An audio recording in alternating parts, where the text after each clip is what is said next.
आज हम लोग पेपर पढ़ने जा रहे हैं जिसका नाम है special theory of relativity. Special theory of relativity यह एक वह पेपर है जिसको प्रपोज किया था अल्बर्ट आइंस्टीन ने 1905 में, है ना। और यह पेपर एप्लीकेबल है उन पार्टिकल्स के साथ जिनकी वेलोसिटी स्पीड ऑफ लाइट के वेलोसिटी के कंपेरेबल है, या ऐसे कह लीजिए स्पीड ऑफ लाइट के कंपेरेबल है। केवल उन्हीं के लिए हम ये कॉन्सेप्ट जो है अप्लाई कर सकते हैं, बाकियों के साथ हम नहीं कर सकते हैं। अब हमने लिख भी दिया है, स्पीड ऑफ लाइट आपको पता है 3 × 10⁸ मीटर पर सेकेंड। यहाँ पर लिखा है STR is applicable for those particle which speed is of the order of 3 × 10⁸ metre per second. अब देखिए, जब बात रिलेटिविटी की होगी तब तो रिलेटिव वेलोसिटी के लिए तो हम फ्रेम ऑफ रेफरेंस का सहायता लेते ही हैं, है ना। अब फ्रेम ऑफ रेफरेंस को आप पहले भी पढ़े हैं कि फ्रेम ऑफ रेफरेंस क्या है। तो फ्रेम ऑफ रेफरेंस में आपने पढ़ा है कि ये सेट है दरअसल उन निडी थिंग्स का, ये सेट है दरअसल उन निडी थिंग्स का जिनके मदद से हम पार्टिकल के मोशन का मेजरमेंट करते हैं, पार्टिकल के मोशन का मेजरमेंट करते हैं। अब देखिए, फिर आप लोगों ने और पढ़ा था फ्रेम ऑफ रेफरेंस के बारे में कि फ्रेम ऑफ रेफरेंस दो प्रकार का होता है। पहले को हम कहते हैं इनर्शियल फ्रेम ऑफ रेफरेंस और दूसरे को कहते हैं non inertial frame of reference. अब इनर्शियल फ्रेम ऑफ रेफरेंस तो हम पहले लिख देते हैं, फ्रेम ऑफ रेफरेंस क्या है, आ जाइए। फ्रेम ऑफ रेफरेंस क्या है, तो इसके लिए आपने डिफाइन किया था कि सेट है किसका, set of needy things, set of needy things to measure the motion of a particle. Particle के मोशन को मेजर करने के लिए, है ना, जिन चीज़ों की आवश्यकता होती है उसके सेट को हम कहते हैं फ्रेम ऑफ रेफरेंस। अब फ्रेम ऑफ रेफरेंस हमने उसके सेट को तो कह दिया। अब देखिए वो कौन कौन सा चीज़ है जिसका इस्तेमाल हम लोग पार्टिकल के मोशन मेजर करने के लिए करते हैं। तो जो पहला चीज़ है ना, वो आपको ज़रूरत पड़ता है कोऑर्डिनेट सिस्टम का, कोऑर्डिनेट सिस्टम का। जो दूसरा है वो है ऑब्जर्व करने वाला एक होना चाहिए, ऑब्जर्वर का। और तीसरा है जो आपको एक चीज़ की ज़रूरत पड़ती है वो है वॉच का, है ना। वॉच मतलब घड़ी, है ना। तो फ्रेम ऑफ रेफरेंस आपने किसको कहा, तो फ्रेम ऑफ रेफरेंस में आपने कहा कि यह सेट है नीडी थिंग्स का to measure the motion of particle. Particle के मोशन मेजर करने के लिए जिन चीज़ों की आवश्यकता होती है हम उसको फ्रेम ऑफ रेफरेंस कहते हैं। किन चीज़ों की आवश्यकता होती है, तो सबसे पहले हमको कोऑर्डिनेट सिस्टम चाहिए मोशन मेजर करने के लिए। दूसरा ऑब्जर्वर चाहिए, ऑब्जर्वर जहाँ से वो ऑब्जर्व कर रहा है, जिस पॉइंट पर ऑब्जर्वर होगा हम वहीं पर अपना कोऑर्डिनेट सिस्टम प्लेस कर देंगे तो वो हमारा रेफरेंस पॉइंट भी मिल जाएगा। और उसके बाद मुझे ज़रूरत पड़ता है एक वॉच का, एक घड़ी का, ताकि हम ये पता कर सकें कि पार्टिकल किस समय में किस पोजीशन पर है। तो दरअसल इन तीन चीज़ों का आवश्यकता पड़ता है। तो आप फ्रेम ऑफ रेफरेंस के बारे में कह सकते हैं कि दरअसल फ्रेम ऑफ रेफरेंस सेट है कोऑर्डिनेट सिस्टम, ऑब्जर्वर और वॉच का। कोऑर्डिनेट सिस्टम, ऑब्जर्वर और वॉच का क्या है, एक सेट है, इसी को हम कहेंगे फ्रेम ऑफ रेफरेंस। अब फ्रेम ऑफ रेफरेंस जो है ये दो प्रकार के होते हैं, लिखते हैं type of frame of reference. दो प्रकार के फ्रेम ऑफ रेफरेंस होते हैं। पहला जिसको आप कहते हैं inertial frame of reference, inertial frame of reference. दूसरा ये है non inertial frame of reference. दो प्रकार के फ्रेम ऑफ रेफरेंस है, एक है इनर्शियल फ्रेम ऑफ रेफरेंस और दूसरा है non inertial frame of reference. Inertial frame of reference किसको कहते हैं, है ना। तो इनर्शियल फ्रेम ऑफ रेफरेंस वैसा फ्रेम है जो या तो रेस्ट में होगा या कांस्टेंट वेलोसिटी से मूव कर रहा होगा, है ना। तो इनर्शियल फ्रेम ऑफ रेफरेंस के बारे में लिखते हैं it is either at rest और मूविंग विथ कांस्टेंट वेलोसिटी। यह या तो रेस्ट में होगा या कांस्टेंट वेलोसिटी से मूव कर रहा होगा। दूसरा है non inertial frame of reference. तो non inertial frame of reference क्या है? It is accelerating, it is accelerating frame, है ना। यह फ्रेम कैसा है? ये एक्सेलरेटिंग फ्रेम है। अब ज़्यादा हम फ्रेम ऑफ रेफरेंस के बारे में नहीं बोलेंगे, चूंकि ये आपने 11th-12th में पहले पढ़ चुका है कि दो तरह के फ्रेम ऑफ रेफरेंस है, इनर्शियल फ्रेम ऑफ रेफरेंस और non inertial frame of reference. हाँ, एक चीज़ यहाँ पर हम जरूर कहना चाहेंगे कि आपने एक बात पढ़ा था इनर्शियल फ्रेम ऑफ रेफरेंस में कि न्यूटन्स लॉ इनर्शियल फ्रेम में वैलिड है, नॉन इनर्शियल फ्रेम में न्यूटन्स लॉ वैलिड नहीं है। न्यूटन्स लॉ वैलिड करने के लिए हम नॉन इनर्शियल में एक कॉन्सेप्ट यूज करते हैं स्यूडो फोर्स का, है ना। हम एक कॉन्सेप्ट यूज करते हैं स्यूडो। तो स्यूडो फोर्स क्या होता है? तो स्यूडो फोर्स के बारे में आपने पहले पढ़ा होगा कि स्यूडो फोर्स एक ऐसा फोर्स है, ये एक ऐसा हाइपोथेटिकल फोर्स है जो एक्चुअली में पार्टिकल पर नहीं लगता है ना। स्यूडो फोर्स एक्चुअली में पार्टिकल पर नहीं लगता है, लेकिन जब हम पार्टिकल के मोशन का मेजरमेंट किसी नॉन इनर्शियल फ्रेम से कराते हैं तो फिर हमको पार्टिकल पर एक स्यूडो फोर्स लगाने की जरूरत पड़ती है, जिस स्यूडो फोर्स का मैग्नीट्यूड होता है पार्टिकल के मास और फ्रेम के एक्सेलरेशन के बराबर, mass into acceleration of the frame, ये स्यूडो फोर्स लगाते हैं। खैर, तो ये था आपका frame of reference, inertial frame of reference और non inertial frame of reference.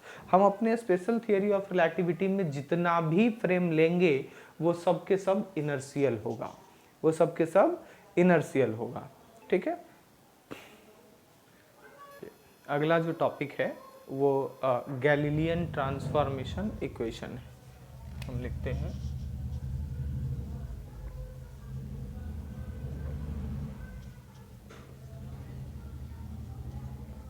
Galilean transformation equation. तो गैलीलियन ट्रांसफॉर्मेशन इक्वेशन, सबसे पहली बात कि ट्रांसफॉर्मेशन इक्वेशन क्या है? तो ट्रांसफॉर्मेशन इक्वेशन इक्वेशन है ना, कि हम एक फ्रेम ऑफ रेफरेंस से पार्टिकल के मोशन का इक्वेशन हमने लिख दिया। ठीक है, एक फ्रेम ऑफ रेफरेंस से पार्टिकल के मोशन का इक्वेशन लिख दिया, तो अब उसी पार्टिकल के मोशन का इक्वेशन किसी दूसरे फ्रेम से क्या होगा, है ना। एक फ्रेम से हमने किसी पार्टिकल के मोशन का इक्वेशन लिख दिया, अब उसी पार्टिकल के मोशन का इक्वेशन दूसरे फ्रेम से क्या होगा, है ना। तो ये जो ट्रांसफॉर्मेशन देगा एक फ्रेम से दूसरे फ्रेम, और ये ट्रांसफॉर्मेशन जो इक्वेशन देगा उसी को हम कहेंगे गैलीलियन ट्रांसफॉर्मेशन इक्वेशन। जैसे मान लेते हैं कि हमारा दो फ्रेम ऑफ रेफरेंस है, एक फ्रेम है ये, इसको हम कह रहे एस फ्रेम, है ना, और ये है origin O, this is your x axis, this is your y axis, इसको वाई एक्सिस ले लेते हैं, एक्स क्रॉस वाई नहीं, एक्स क्रॉस वाई, हाँ, इसको ले लीजिए आप वाई एक्सिस और इसको आप ले लीजिए जेड एक्सिस। कैसे मेजर करते हैं? तो आपको कोऑर्डिनेट एक्सिस में आपने पढ़ा है कि एक्स क्रॉस वाई जो है वो जेड होना चाहिए, तो इस रूल को आप फॉलो करते हुए लेंगे। ठीक है, तो ये हमने एक एक्स एक्सिस लिया, ये वाई एक्सिस है हमारा और ये हमारा जेड एक्सिस है। अब देखिए ये कोई दूसरा है फ्रेम, है ना, इस फ्रेम का यह वाला है एक्स एक्सिस, यह है इसका वाई एक्सिस और यह है इसका जेड एक्सिस। ठीक है, क्योंकि एक्स वाई जेड हमने इस फ्रेम का लिया है एक्स वाई जेड, तो इसका हम x dash axis, y dash axis और जेड डैश एक्सिस लेते हैं। अब मान लीजिए कि यह कोई हमारा है पॉइंट P और इस पॉइंट P का कोऑर्डिनेट फ्रेम S में है x, y, z और जिस समय पर है वो समय है t। ठीक है, जबकि इस पॉइंट P का कोऑर्डिनेट, है ना, अपने इस कोऑर्डिनेट सिस्टम में है x dash, y dash, z dash और उस समय टाइम हो रहा था t डैश। तो अब हम यही चीज लिख देते हैं, लिखते हैं let us consider a point P which has position coordinate position coordinate x y z t in frame S frame में कोऑर्डिनेट क्या है, x y z t, while in frame S dash position coordinate is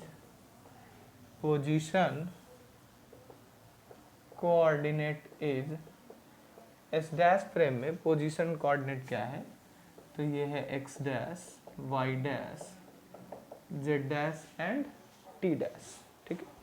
ये है x dash y dash z dash and t dash. अब हम relation देखते हैं कि इन दोनों कोऑर्डिनेट में क्या रिलेशन है। मान लेते हैं कि frame S and S dash, let frame S जो है इज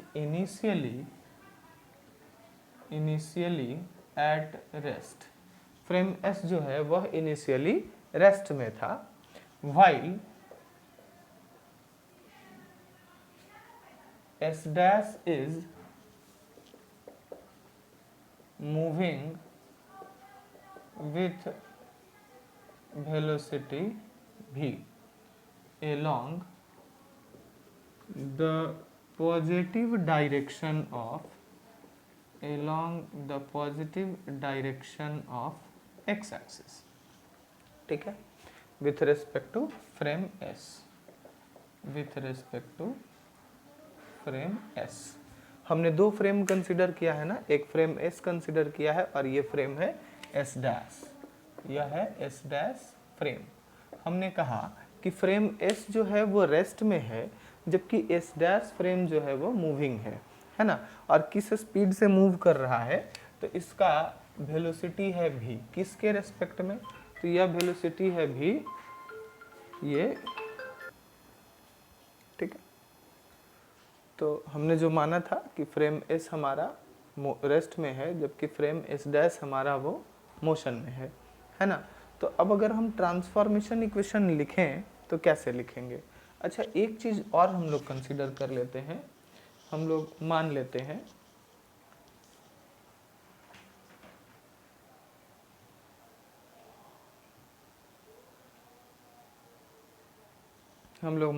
हैं let at t equal to 0 origin of both frame coincides, है ना। t इक्वल टू 0 पर दोनों ही फ्रेम के ओरिजिन क्या कर रहे थे, कोइंसाइड कर रहे थे। तो चलिए आफ्टर टाइम t देखिए, ये यहाँ से यह दूरी जो है ये है x, और यह जो दूरी है ये है x डैश। तो अब हम क्या लिखेंगे, अच्छा t समय के बाद t इक्वल टू 0 पर दोनों के ओरिजिन कोइंसाइड कर रहे थे, तो यह दूरी कितना हो गया, vt। हम क्या लिखेंगे, देखो तो x डैश बराबर x minus vt, this is x dash, this is x and this is vt। Then x dash बराबर क्या होगा, x डैश बराबर ये पूरा x माइनस vt, ठीक है। y एक्सिस तो दोनों का सेम ही होगा, दोनों के लिए y का वैल्यू ये y, और यही सेम जो होगा यह y डैश भी होगा, तो लिखेंगे y डैश बराबर y। Similarly z x coordinate भी दोनों के लिए सेम ही होगा, तो हम लिख दिए z डैश बराबर z। टाइम पर भी कोई खास प्रभाव नहीं पड़ेगा, टाइम पर तो प्रभाव ही नहीं पड़ेगा, है ना। अगर वेलोसिटी भी जो है वो बहुत ही कम है तो हमने लिख दिया ये। यही ट्रांसफॉर्मेशन इक्वेशन जो है यही आपका कहलाएगा गैलीलियन ट्रांसफॉर्मेशन इक्वेशन, इसी को हम कहेंगे Galilean transformation equation.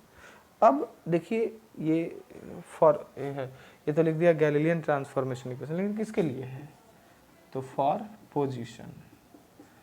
Galilean transformation equation है लेकिन किसके लिए है, पोजीशन के लिए है। हम चाहें तो वेलोसिटी के लिए भी गैलीलियन ट्रांसफॉर्मेशन इक्वेशन लिख सकते हैं, उसके लिए क्या करना होगा, हमको टाइम से डिफरेंशिएट करना होगा दोनों साइड, है ना। तो टाइम से डिफरेंशिएट कर दीजिए, तो इधर मिलेगा D x dash by D T dash बराबर D x by D T minus भी D T by D T. ठीक है, फिर इसको करेंगे तो क्या आएगा, ये D Y dash by D T dash बराबर D Y by D T, D Z dash by D T dash ये बराबर आएगा D Z by D T के। अगर इसको हम वापस सॉल्व करें तो ये हमारा मिलेगा डी एक्स डैश, अच्छा d x dash by D t को हम कह लेते हैं v dash, v dash means velocity of particle in frame S dash.